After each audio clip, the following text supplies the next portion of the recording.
It was a cold winter's night in the Chuckle Manor. It seemed daunting to think that the Chuckle brothers would allow such cold temperatures in their house, given the notorious adventures they go on to fix things, or have things their way. But however, this obviously wasn't tea on the agenda tonight. The two brothers sat comfortably in their living room, watching the Paul O'Grady show before going to bed.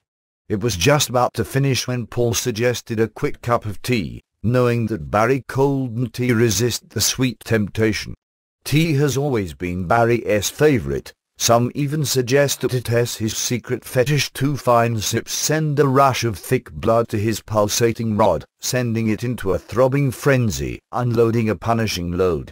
Paul stood up and headed towards the kitchen door. His voice echoed out, "Don't worry, Barry, leave this to me. I'll make the finest cuppa in no time." Barry grinned in excitement, stuttering his legs in anticipation.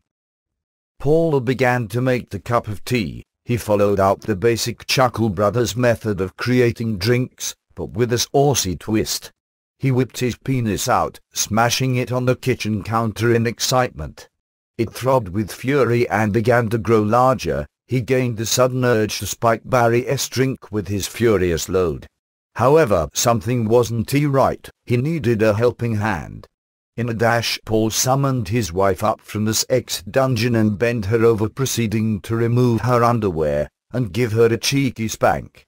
Paul let out an enormous roar, followed with that classic Yorkshire oi. There was no lubrication left, so he had to think quickly. He grabbed some olive oil from the pantry and squirted it onto his wife's gaping anus, whilst it winked with temptation. And so it began. Paul slowly slipped the tip of his 19-inch, gigantuous penis into his wife. She groaned as he pumped it in and out with enormous force. You could almost hear the Chuckle semen brewing inside of Paul's testicles. He then grew a smirk, and every time he pumped it in he hissed to you, whilst following with a subtle to me as he pulled it out.